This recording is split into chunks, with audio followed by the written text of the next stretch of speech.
رسول اللہ صلی اللہ علیہ وآلہ وسلم نے فرمایا، سنن ابی داؤد میں یہ روایت موجود ہے 2883 نمبر پہ، عبداللہ بن عمر بن عاص بن وائل نے وصیت کی فوت ہوتے ہوئے کہ میری وفات کے بعد میری طرف سے 100 غلام آزاد کرنا۔ جب ان کی وفات ہو گئی تو رسول اللہ صلی اللہ علیہ وآلہ وسلم کے پاس یہ کیس آیا، ہشام بن عاص نے 50 غلام تو آزاد کر دیے اور کہنے لگے کہ اب 50 غلام جو ہیں وہ عمر بن عاص آزاد کریں۔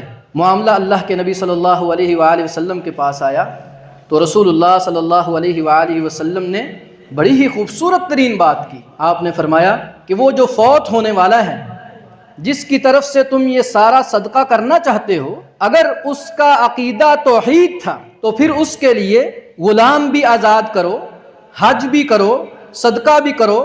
اگر عقیدہ توحید تھا تو ان تمام چیزوں کا اس کو فائدہ پہنچے گا۔ اگر اس کا عقیدہ توحید نہیں تھا تو جتنا مرضی اس کے لیے تم سب صدقہ خیرات اس کے نام پہ کر لو، اس کو قطعاً فائدہ نہیں پہنچ سکتا، اس لیے کہ اللہ کے نزدیک سب سے بنیادی چیز جو ہے کسی بھی عمل کے قبولیت کے لیے، سب سے بنیادی چیز عقیدہ توحید ہے۔ اگر عقیدے میں شرک کی بدبو موجود ہے تو پھر یاد رکھیے گا، وہاں پہ رسول اللہ صلی اللہ علیہ وآلہ وسلم کے ساتھ کفار کا جو تنازع تھا، وہ اس بات پہ تنازع نہیں تھا کہ آپ ووٹ کم لیں گے یا زیادہ لیں گے۔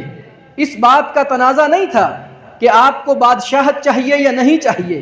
اس بات کا تنازع نہیں تھا رسول اللہ صلی اللہ علیہ وسلم کے ساتھ کہ دنیاوی خزانے کے اوپر کس کا تصرف ہوگا۔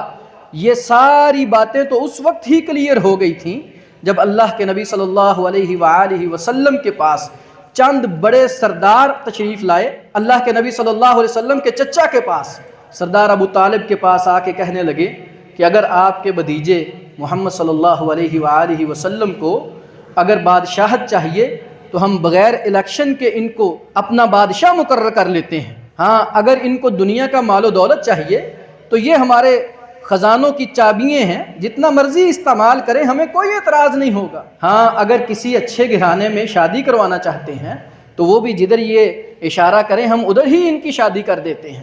تو سردار ابو طالب نے کیا جواب دیا تھا کہ بہت بڑی آفرز تم لوگ کر رہے ہو، بڑی پیشکش ہیں جو تم کر رہے ہو، اس کے بدلہ میں تمہیں کیا چاہیے؟ کہنے لگے کہ ہم تو اس کے بدلہ میں صرف یہ چاہتے ہیں کہ تھوڑا سا نرمی پیدا کر دیں، عقیدے میں کچھ نرمی پیدا کر لیں، یہ کہیں اللہ خالق ہے، اللہ مالک ہے، اللہ رازق ہے، زمین آسمان اللہ نے بنایا، بارش اللہ برساتا ہے، دن سورج کو اللہ نکالتا ہے، یہ سارے کام زندگی موت اللہ کے ہاتھ میں، یہ کہیں۔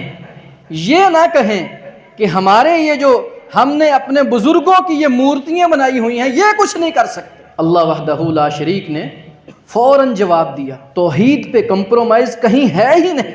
وَدُّوا لَوْ تُدْهِنُ فَيُدْهِنُونَ۔ اے میرے محبوب صلی اللہ علیہ وسلم، یہ آئے ہیں، چاہتے ہیں کہ تو اللہ کی توحید پہ کمپرومائز کر لے، ان کو صاف صاف بتا دیجئے، قُلْ يَا أَيُّهَا الْكَافِرُونَ لَا أَعْبُدُ مَا تَعْبُدُونَ وَلَا أَنْتُمْ عَابِدُونَ مَا أَعْبُدُ وَلَا أَنَا عَابِدٌ مَا عَبَدتُّمْ وَلَا أَنْتُمْ عَابِدُونَ مَا أَعْبُدُ لَكُمْ دِينُكُمْ وَلِيَ دِينِ۔